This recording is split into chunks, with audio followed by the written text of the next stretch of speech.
Do not go gentle into that good night. Old age should burn and rave at close of day.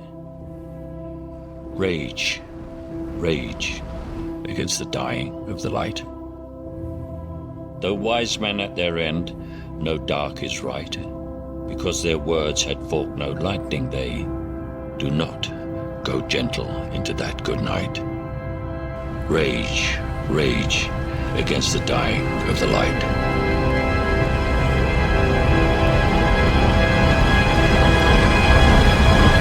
I judged the success of Vivek Ramaswamy's candidacy completely different.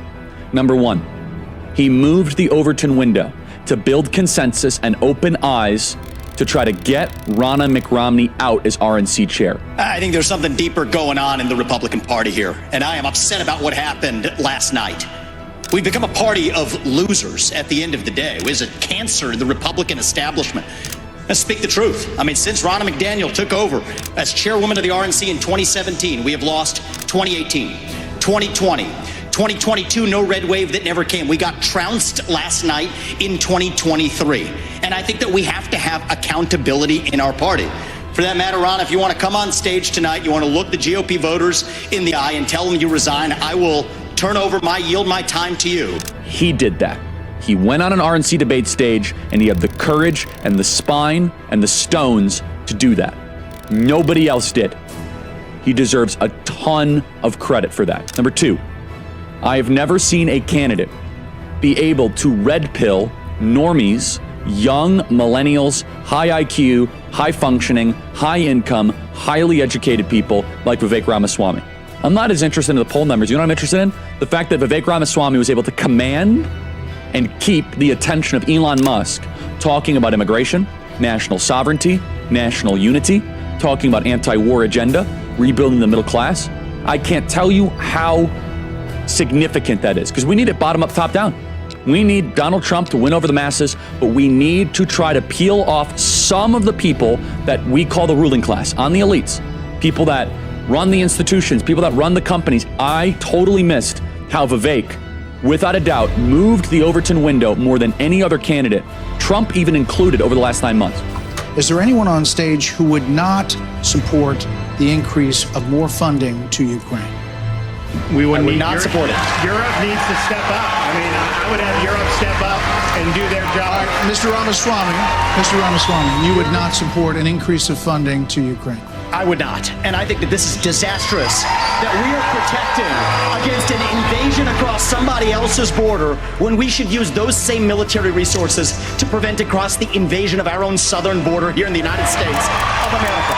We are driving Russia further into China's hands. The Russia-China alliance is the single greatest threat we face. And I find it offensive that we have professional politicians on the stage that will make a pilgrimage to Kyiv, to their Pope, Zelensky, without doing the same thing for people in Maui or the south side of Chicago or Kensington. I think that we have to put the interests of Americans first, secure our own border instead of somebody else's. I loved Vivek Ramaswamy. I really did. If anybody can listen to me and just recognize that we will never, probably in our lifetime, have a candidate with his brain power. I mean, he's not just smart. Anybody can be academic and smart. Anybody can pass the test with enough studying. He is genius. Now you mark my words. We got to skate to where the puck is going. This is like a water balloon. It's like a hydraulic pump system. You squeeze it in one place. You mark my words. It will pop up somewhere else. You know where that is? The northern border. So we have to be willing to do it not just for our southern border. Well, you solve that problem. This is intentional. A lot of this is coming from China. Chinese-made fentanyl, part of a one-sided opium war. It's going according to plan. So if that's sealed, it's coming across the northern border. We have to seal the northern border, too. Well, with all the attention down south, residents along the northern border are sounding the alarm on the growing migrant crisis. The number of illegal encounters setting new records, spiking over 240% from 2022. Last 2 years, we've left the northern border open by deploying all of our agents down south, which really created an atmosphere where the cartels and other criminal organizations took advantage and exploited the northern border, unguarded. I truly believe that Vivek Ramaswamy is one of those people that is just genetically gifted. His brain works in a way, and this is why he's been, so successful at such a young age, business-wise. It works faster than most human beings on Earth. He just hit the genetic lottery, so to speak. He really is ahead of everybody else in this race, in any race I've ever seen. I do think Vivek Ramaswamy is one of the most brilliant people that we have ever seen in politics. Vivek Ramaswamy is the founder and CEO of Roivant Sciences, and he's calling out to save the Constitution from big tech. Okay, so you've seen what Amazon and Apple and Google have done to Parler. Now your move. What would you do in response if you were running Parler? Yeah, so I would sue in federal court now. This is the argument I make in print in today's Wall Street Journal, actually, that all of these tech giants need to actually be treated in court like state actors subject to the First Amendment. And it's a novel argument. But the reason is that Congress effectively co-opted these Silicon Valley titans through the back door to do what Congress couldn't do directly under the Constitution, both through Section 230, which was the carrot, as well as through direct Democratic congressional threats, which was actually the stick. And so conventional wisdom says you can't sue private companies under the First Amendment. Me and my former law professor at Yale argue basically that you can, and this is actually founded in pretty strong legal precedents. Talk, if you would, about, we've seen that mistrust, I think, spreading to areas like science. I mean, we have now, I think, a public is deeply mistrustful of government scientists. Tell us what's going on there and how this is more broadly affecting us. Sure, I think that this is really not just a story about woke capitalism, it's a story about institutional lying. And I think the American people, I'm sad to say, no longer really trust scientists like they used to. And part of the reason for that, Jerry, is that today, maybe with the best of intentions, many scientists overstate the certainty of their claims in the hope that more people will actually listen to them. And this becomes sort of a black hole that backfires. Then big tech gets involved. You have a scientific industrial complex that then limits the bounds of open debate, that censors what you're able to see on the internet or on social media about scientific claims. That then backfires too. Then you get politicians who shout from the hills to believe the science, something that sounds more like a cult call than a real endorsement of the scientific method. And then that backfires too. That Vivek guy is very interesting. Yeah. He's very rational, very smart. He's also clearly very, very intelligent, like superior intelligence. Like when you hear him discuss nuanced issues, he also has very good emotional intelligence, because I've seen him not just challenged but disparaged on radio shows and podcasts, and he handles things very, very well. And that discussion with him was what got Don Lemon removed from CNN. Yeah. The part that I find insulting is when you say today black Americans don't have those rights after we have gone through civil rights revolution in this country. You are sitting here telling an African American about the rights and what you find insulting about the way I live, the skin I live in every day. Here's where you and I have a different point of view. Black and white that black people don't have in this country, and that black people do have. Well, here's where you and I have a different point of view. I think we should be able to express our views regardless of the color of our skin. We should have this debate I'm not saying you without me regarding you as a black man, but me regarding you as a fellow citizen. That's what I think we should see. Whatever ethnicity you are explaining to me whatever ethnicity about what it's like to be black. Whatever ethnicity I am, I'll tell you what I am. I'm an Indian American. I'm proud of it. But I think we should have this debate. Black, white, doesn't matter. I think we should have this debate on the content of the ideas. If you're going to do it, you should do it in an honest way and in a fair way. And what you're doing is not an honest and fair way. Okay? But we appreciate you coming on. With due respect, Don, I look forward to continuing that conversation. Thank you. The conversation. Thank you. News broke yesterday that longtime host at CNN, Don Lemon, was fired, according to a report in the New York Times. A heated interview he conducted with GOP presidential candidate Vivek Ramaswamy played a role in the firing. Yeah, I love the way he communicates. I love the way how respectful he is. I love the way he pushes back. But more importantly, I love how hard he's working. He's everywhere. You know what's one of the most intimidating things to do to your competitors? It's so intimidating to see Vivek everywhere. It's as if he's got triplets. It's him and two other brothers. Yeah. 1 minute is here, next minute is there. It's like, how the hell are you everywhere? That is so draining to your enemy, to your competitors. He is the kind of guy that the opposition doesn't want to debate because he's super brilliant, sharp, history, and made money, and is an entrepreneur, and he's got a background, immigrant family story, all of that. The profile is a is an anomaly, okay? And he knows how to deliver the message properly. He's going to piss a lot of people off. I love it. But I love it. Keep lighting it up. A star is born for the Republican Party, by the way, just so everybody knows. The future looks bright. You can sit there and say whatever you want. The left would love a star like Vivek Ramaswamy. Now, I think these CBDCs here in the U.S. are a really bad idea, Tucker, for a few reasons, but it's worth knowing the reason that economists supposedly support it, right? So the main argument is they say that actually China is doing it, and the U.S. will be less competitive, and that the dollar would be less strong if the U.S. fails to keep up. There are so many things wrong with that argument, but the first and most obvious is that that's a good path to get us to be more like China, which is not a good way for the U.S. to go in terms of being a surveillance state. And actually, it's exactly for that reason that if you think about it, the U.S. could actually have a stronger dollar if it does not jump onto the CBDC bandwagon, because people might want to actually hold a currency that doesn't allow them to be the subject of surveillance and control. So you could make the argument equally in reverse about the supposed strong dollar that we're going to miss out on without the CBDCs. And this I do for Vivek, because he's very big into it. I happen to agree with him, but he said, could you mention this? I will never. He said, I love Vivek. But Vivek is great. He's really great. But he wanted this, and I'll give him full credit for it. It's very important, actually. I will never allow the creation of a central bank digital currency. I first met Vivek 6 months ago, and I've kept in touch with him. I thought he was very interesting. And a month ago, I wrote in a couple of the British newspapers, watch this guy. He's the horse coming up on the rails. He believes in the American dream. He believes also in what Martin Luther King had to say, that people should not be judged by the colour of their skin and divided up, and that critical race theory and all the rest of it is actually destroying and dividing America. The guy has a deep political philosophy. He represents the modern face of what conservatism is going to be in America, I think, for many, many years to come. Well, it sounds like if you were talking not to some mere Harvard professor, but the Harvard president, you might suggest rethinking, say, affirmative action.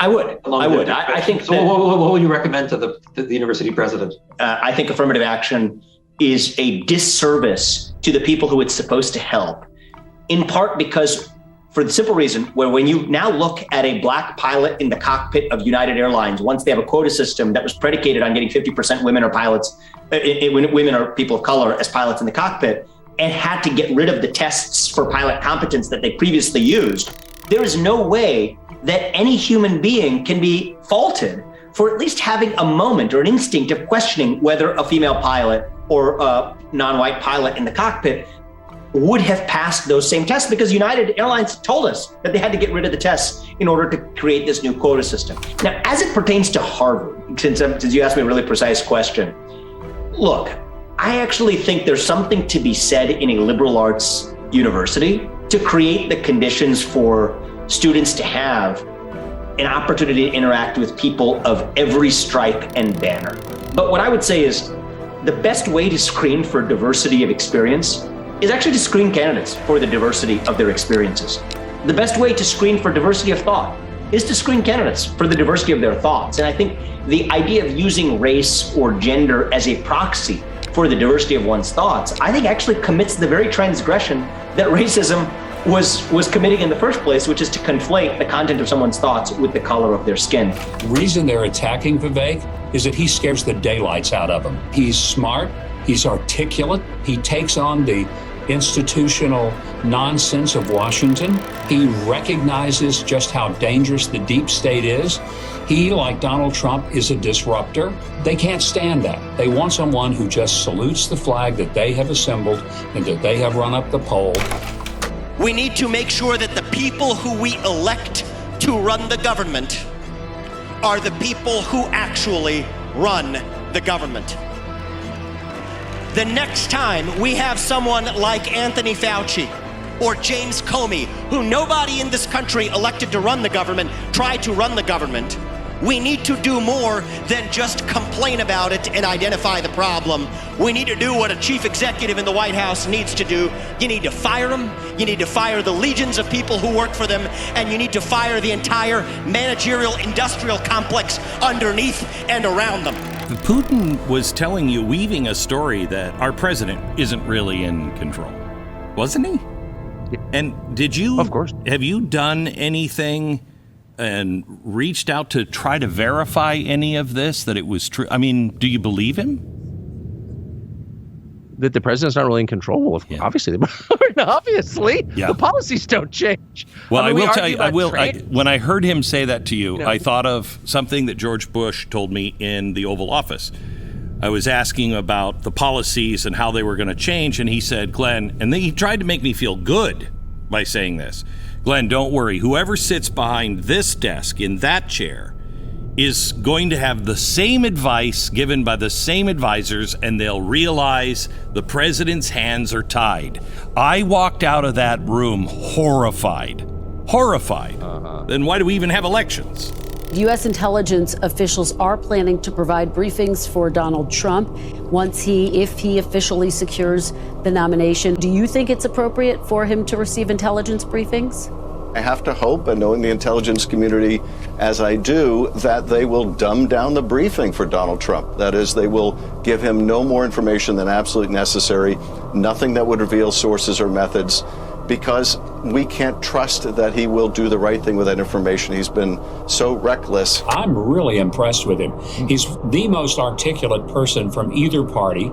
He's able to deal with any issue that's tossed at him and do it intelligently, thoughtfully, and compassionately. He's the whole package in so many ways, and he's running a brilliant campaign. He's not going after Donald Trump. He's actually standing with Trump on all these legal issues, which I think is an incredibly smart play. So he's not alienating the Trump base, but at the same time, he's demonstrating a level of independence and a stroke of genius, in my view. Did you mean on social media when he said that they're not going to, we're going to take Biden out, and it's not going to be news? This is a longer story. It takes a dark turn, but I think I just have a good sense of what's going to happen here. Okay. They're leading into a trap. They're not going to let Trump get anywhere near the White House. I agree. They're not going to let him. So the goal is, have him be the nominee, and by hell or high water, one way or another, they're not going to have him. They're not going to let him. What about the other two, though? It's not them. Who is it? It's within our own party. Okay. It's within our own party? Yes, it is. Hey, look at the people who voted to keep Trump off the ballot. Who are they putting up? Who are losses to keep him off the ballot? Larry Fink to Reid Hoffman. Who are they propping up? So it's a game. And I'm in this to make sure that doesn't happen. They want it to be two-horse race, eliminate him, put up actually the Trojan horse within the Republican Party that keeps the war machine humming and keeps the restrictions on speech and the censorship agenda. Get it done. Who needs Democrats who can get it done through the Republican Party? We actually have a large fundraiser on the 30th of January at a major apartment in New York City where we're raising a tremendous amount of money. Believe it or not, a number of it coming from Democrats. One of the biggest Democrats, who's one of my best friends, who you wouldn't believe, who's never voted for a Republican, is a co-host of this benefit. As one of his predictions, he said 10 surprises of 2024. That's Mike Sembelis from JP Morgan. And one big surprise, he said, Biden won't be the nominee. He will drop out. When you see Nikki Haley 17 points over Biden versus Trump at 2-4, it has to be coming from somewhere. So it's coming from Democrats and independents who don't want either Biden or Trump. The chances of Donald Trump winning the primary are excellent. But he's in such a precarious position with all the chaos. I don't know how it's going to end up. And he could easily implode over something that none of us have expected. And it'd be nice to know that Nikki Haley could jump right in there with the amount of support she has from Democrats, Republicans, and independents and take over that position. I am submitting an amicus brief to the Supreme Court, arguing for why they need to overturn Colorado's disastrous decision to try to keep Donald Trump off the ballot, because it's the right thing to do for this country. The U.S. Supreme Court rules in favor of former President Donald Trump in his appeal of a Colorado ballot disqualification. There is discussion at the end of the main decision that says, there would be essentially a patchwork across the states. This was one of the worries that the justices had, and the questions that came together in argument were, what happens if we tell one state they can do this? The Chief Justice said, what if one state decides, okay, I'm kicking off a Republican, another state says, okay, I'm kicking off a Democrat, and then we get down to just a handful of states that actually have all of the candidates' names on the ballot? What would that do to this country? Whenever you see a problem, a lurking problem that other people don't see, the best thing you can do is name it. Name it unsparingly. Unsparingly expose that problem. And half the time, the problem itself automatically disappears, lurking back in the shadows, like a cockroach running for shade from the sunlight, if you're actually having somebody who has the ability to unsparingly, with a spine in an uninhibited way, name the problem. I am filled with the gratitude for the outpouring of support we've received from all across our great country. But the time has now come to suspend my campaign. Here's my vision of Vivek Ramaswamy. He's an entrepreneur. He just wants to start a business. He wants to create something of benefit. He wants to help mankind. He's building this multi-billion-dollar biotech company. The BLM riots happen. They come to him and say, hey, you should put out a statement or, change your profile picture or whatever. And he's like, oh, okay, yeah, for sure. Because he's like, whatever. And he puts out the statement where it's very neutral. We should come together and, put an end to the violence. And we're all Americans here. Apparently, they came to him and said that was inadequate. And then he starts getting beaten over the head by this woke ESG corporate garbage that costs his business money and friends. And he didn't even do anything. I think what they did was they went to a guy of tremendous intellect, means, and capability, insulted him and spat in his face, and then he just wiped it off and said, you've declared war. And the 2008 financial crisis, I would say, then really changed everything about public perceptions towards capitalism. Public attitudes soured. The ugly stain on top of it was what I certainly view as the shameful 2008 government bailout of Wall Street. And before we knew it, at the end of 2008, the revolution was on Wall Street's doorstep. The Occupy Wall Street movement was quite literally occupying Wall Street. And then something curious happened. Right around the same time, identity politics and woke culture rose to the fore, right around the same time. And the best I can tell, it was really just a coincidence of history. That was interesting because it redrew the battle lines. It was sort of a remix of the narrative of disempowerment. In the 20th century, the battle was between those who had economic power and those who didn't. But with the advent of woke culture, the new battle was between empowered classes like white men and disempowered classes defined on the basis of race, on the basis of sex, on the basis of sexual orientation. And that subtle shift in the definition of disempowerment, in the narrative of disempowerment, actually gave American capitalists a once-in-a-generation opportunity. Corporations now had an opportunity to convert from just being the bad guys to potentially becoming the good guys. Corporate power was itself no longer the perpetrator of disempowerment. Instead, the new narrative went, corporate power, if it was wielded by the right hands, could actually be a good thing, something that helped the new disempowered classes.